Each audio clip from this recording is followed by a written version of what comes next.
ಅದ್ರಾಗೆ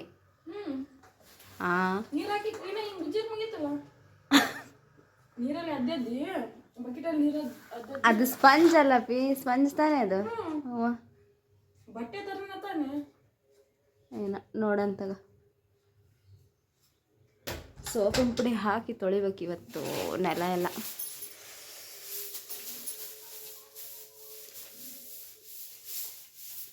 ಸ್ನೇಹಕ್ಕೆ ಎಂದು ಪ್ರೀತಿಯೇ ಗೆಳೆಯ, ಪ್ರೀತಿಗೆ ಎಂದು ಸತ್ಯವೇ ಹೃದಯ.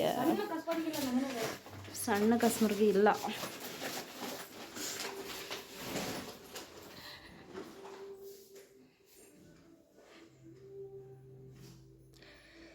ಏನು ಚಂದ ಉಂಟು.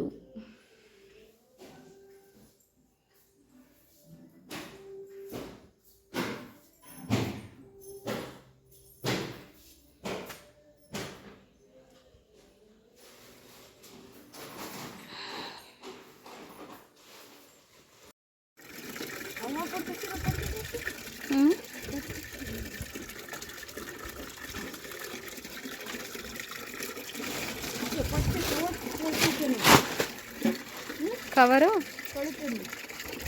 ಅವನೇನಕ್ಕೆ ತೊಳಿತೀಯ? ಹಂಗೆ ಯಾಕಿಟ್ರ ತಗ, ಅವೇನೇನೇನು ಆಗಿಲ್ಲ, ಹೊಸ ಕವರ್.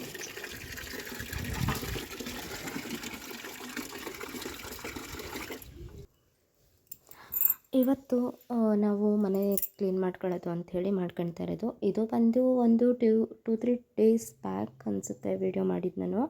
ಇವತ್ತು ಎಡಿಟ್ ಮಾಡ್ತಾಯಿದ್ದೀನಿ.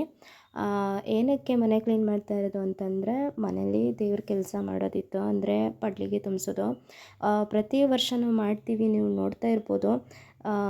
ಅದೇನೋ ಗೊತ್ತಿಲ್ಲ, ನಮ್ಮ ಗ್ರಹಚಾರ ಕೆಟ್ಟಿತ್ತು ಅನಿಸುತ್ತೆ, ಈ ಥರ ಎಲ್ಲ ನಡಿಬೇಕಿತ್ತು ಅನಿಸುತ್ತೆ.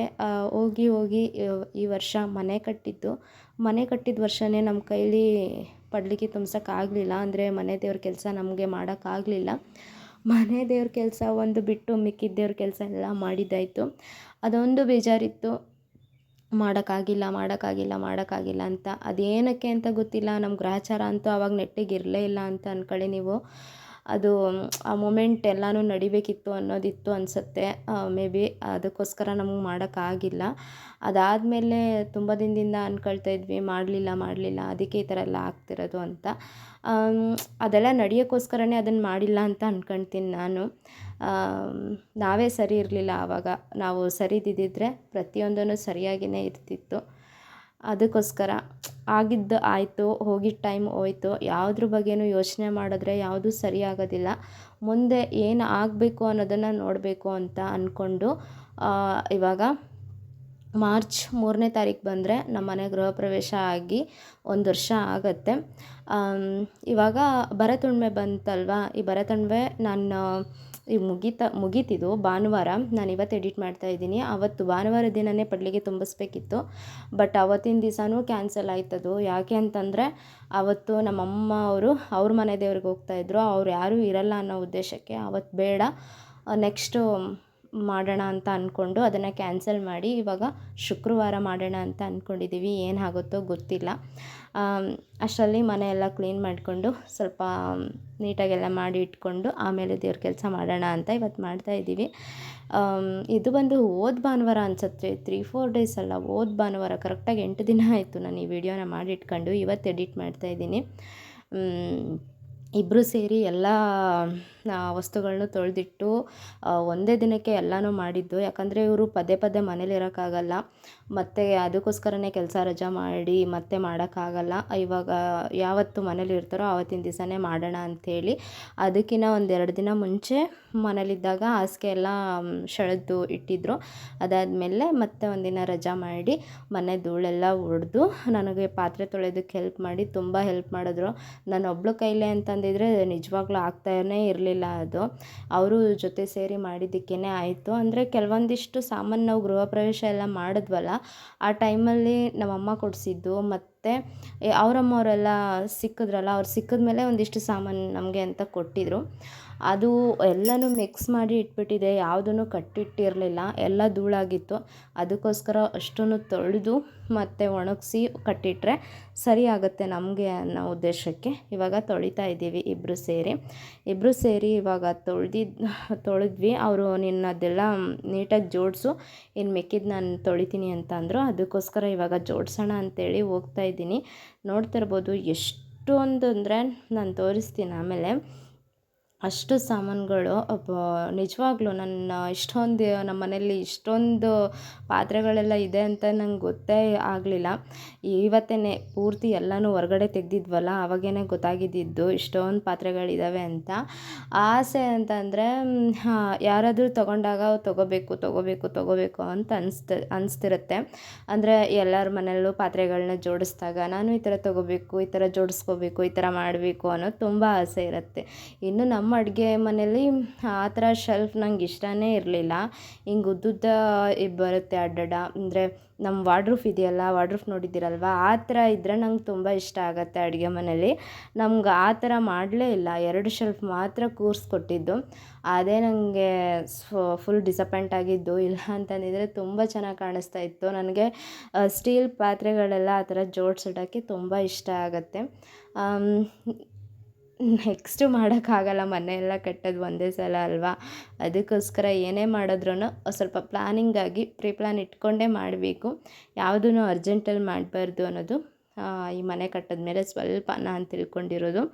ಇವಾಗ ಅದಿಷ್ಟನ್ನು ಒಣಗಿಸಿ ಮತ್ತೆ ನಾನು ಎಷ್ಟು ಸಲ ಅವತ್ತು ಮೆಟ್ಲು ಹತ್ತಿ ಇಳಿದು ಮಾಡಿರೋದು ಅಂತಂದರೆ, ಅಷ್ಟು ಸಲ ನಾನೊಂದು 100 ಸಲ ಇರ್ಬೋದು. ಲೈಫಲ್ಲಿ ಫಸ್ಟ್ ಟೈಮ್ ಹತ್ತೋದು ಇಳಿಯೋದು ಅಷ್ಟು ಟೈಮ್ ಮಾಡಿದ್ದು. ಮಾರನೇ ದಿನ ಅಂತೂ ಕಾಲು ಎದ್ದೇಳೋಕ್ಕೆ ಬರ್ತಾಯಿಲ್ಲ. ಯಾಕಂದರೆ ಫುಲ್ಲು ಯಾವಾಗಲೂ ಮನೇಲಿ ಇರ್ತೀನಲ್ವ, ಜಾಸ್ತಿ ಏನೂ ಕೆಲಸ ಮಾಡಲ್ಲ. ಅದು ಅವತ್ತು ಫುಲ್ ಹೆವಿ ಕೆಲಸ ಆಗೋಯಿತು. ಮಾರನೇ ದಿನ ಎದ್ದೇಳೋಕ್ಕೆ ಆಗ್ತಾಯಿಲ್ಲ, ಅಷ್ಟೊಂದು ಸುಸ್ತಾಗ್ತಾಯಿತ್ತು. ಯಾಕೆ ಮೇಲೆ ಹತ್ತೋದು ಇಳಿಯೋದು ಮಾಡ್ತಾಯಿದ್ದೆ ಅಂತಂದರೆ, ಅವರು ಪಾತ್ರೆ ತೊಳಿತಾ ಇದ್ರಲ್ವ, ಇಲ್ಲಿ ಒಳಗಡೆ ಇನ್ನೊಂದಿಷ್ಟು ಸಾಮಾನುಗಳೆಲ್ಲ ಇತ್ತು. ಅದನ್ನೆಲ್ಲ ತೆಗ್ದು ಅವ್ರು ತೊಗೊಂಬಂದು ಕೊಡ್ತಾಯಿದ್ದೆ. ಅವರು ತೊಳೆದು ಇಡ್ತಾಯಿದ್ರು. ಮತ್ತು ಅದನ್ನು ಒಣಗಿಸ್ಬೇಕು. ಒಂದು ಸ್ವಲ್ಪ ಹೊತ್ತು ನಂಗೆ ಅವತ್ತು ಫ್ರೀ ಅನ್ನೋದೇ ಸಿಕ್ಕಿಲ್ಲ. ತುಂಬ ಅಂದರೆ ತುಂಬ ಕೆಲಸ ಆಗೋಯಿತು ಅವತ್ತು. ನಾನು ಮಾಡ್ತಾಯಿದ್ದರೆ ಇವಾಗ ಡೈಲಿ ಮಾಡ್ತಾಯಿರ್ತಾರಲ್ವ ಕೆಲಸಗಳು, ಡೈಲಿ ಮಾಡ್ತಾಯಿದ್ರೆ ಅವ್ರಿಗೇನೂ ಅನಿಸೋದಿಲ್ಲ. ಆ ಥರ ಎಲ್ಲ ಹೆವಿ ಆಗುತ್ತೆ ಆ ಥರ ಅಂತ ಏನೂ ಅನಿಸಲ್ಲ. ನಾವು ಯಾವಾಗಾದರೂ ಒಂದು ಸಲ ಆ ಥರ ತುಂಬ ಕೆಲಸ ಅದು ಗ್ಯಾಪ್ ಬಿಡದೆ ಮಾಡಿದಾಗ ಆವಾಗ ಒಂದು ಸ್ವಲ್ಪ ಎಷ್ಟೊಂದು ಕೆಲಸ ಮಾಡಿದ್ವಿ ಅಂತ ಅನಿಸತ್ತೆ. ಇವಾಗ ಅದಿಷ್ಟು ನಾನು ಸಾಮಾನು ಎಲ್ಲ ಹಾಕಿಟ್ಟು ಮತ್ತೆ ಕೆಳಗಡೆ ಹೋಗಬೇಕು ಎಲ್ಲ ಸಾಮಾನು ತೊಗೊಬರೋಕ್ಕೆ. ಚಿಕ್ಕ ಮನೆ ಇದ್ರೇ ಚೆಂದ ಹೇಳಬೇಕು ಅಂದರೆ. ಈ ಥರ ಮನೆ ಕ್ಲೀನ್ ಮಾಡೋ ಟೈಮಲ್ಲೆಲ್ಲ ಆ ಥರನೇ ಅನಿಸುತ್ತೆ, ಚಿಕ್ಕ ಮನೆ ಇರಬೇಕು ಚೆಂದ ಅಂತ. ಈ ಥರ ದೊಡ್ಡದಾಗೆಲ್ಲ ಇದ್ದರೆ ಆ ಥರ ದೊಡ್ಡದಾಗೇ ಮಾಡಬೇಕು. ನೋಡಿ ಎಷ್ಟೊಂದು ಪಾತ್ರೆಗಳು ತೊಳೆದಿಟ್ಟಿದ್ದೀನಿ ಅಂತ. ನಿಜವಾಗ್ಲೂ ಅಷ್ಟೆಲ್ಲ ಪಾತ್ರೆ ನಮ್ಮ ಮನೇಲಿ ಇದೆ ಅಂತ ನಂಗೆ ಗೊತ್ತಾಗಿದೆ ತೊಳೆದಿಟ್ಮೇಲೆ. ಇವಾಗ ಇಲ್ಲಿ ಸ್ವಲ್ಪ ತೋರಿಸ್ತಾ ಇದ್ದೀನಿ, ಇನ್ನೂ ಸ್ವಲ್ಪ ಅಲ್ಲಿ ತೊಳೆಯೋದಿತ್ತು ಆ ಕಡೆ ಸೈಡು. ಎಲ್ಲನೂ ಒಂದೊಂದು ಅಂದರೆ ತುಂಬ ಹೊಸದೆಲ್ಲ ಇತ್ತು ಮತ್ತು ಹಳೇದು ಇತ್ತು. ನಂಗೆ ಎಷ್ಟು ಬೇಕೋ ಅಷ್ಟು ನಮ್ಮಿಬ್ಬರಿಗೆ ಎಲ್ಲನೂ ಒಂದು ಅರ್ಧ ಡಜನ್ ಲೋಟ, ತಟ್ಟೆ, ಚಂಬು ಎಲ್ಲನೂ ಒಂದು ಅರ್ಧ ಡಜನ್ ಮಾತ್ರ ಕೆಳಗಡೆ ಇಟ್ಕೊಂಡು ಮಿಕ್ಕಿದ್ದೆಲ್ಲನೂ ಕಟ್ಟಿಟ್ಟೆ. ನಾನು ಮದುವೆ ಆಗಿ ಬಂದಾಗ ಯಾವುದು ಒಂದು ಟೀ ಕುಡಿಯೋಕ್ಕೆ ಲೋಟ ಸಮೇತ ಇರಲಿಲ್ಲ, ಬರಿಗೈಲಿ ಮನೆ ಒಳಗಡೆ ಕಾಲಿಟ್ಟವಳು ನಾನು. ಇವತ್ತು ಇಷ್ಟೆಲ್ಲ ಮಾಡಿಕೊಂಡು ನನ್ನ ಸ್ವಂತ ಮನೆ ಮಾಡಿಕೊಂಡು ಸ್ವಂತದ್ದೇ ಎಲ್ಲ ಮಾಡ್ಕೊಂಡಿರೋದು ತುಂಬ ಖುಷಿ. ಅದೆಲ್ಲ ಮುಗಿಸ್ಕೊಂಡು ಬಟ್ಟೆ ತೊಳೆಯೋಣ ಅಂಥೇಳಿ ಇಬ್ಬರು ಟ್ಯಾಂಕ್ ಕಡೆ ಹೋದ್ವಿ. ಅಲ್ಲಿ ಒಂದು ಆಂಟಿ ಬಟ್ಟೆ ತೊಳಿತಾ ಇತ್ತು, ಆ ಆಂಟಿಗೋಸ್ಕರ ವೆಯ್ಟ್ ಮಾಡ್ತಾಯಿದ್ವಿ. ಇಷ್ಟೇ ಇವತ್ತಿನ ವಿಡಿಯೋ. ಇಷ್ಟ ಆದರೆ ಲೈಕ್ ಮಾಡಿ, ಶೇರ್ ಮಾಡಿ.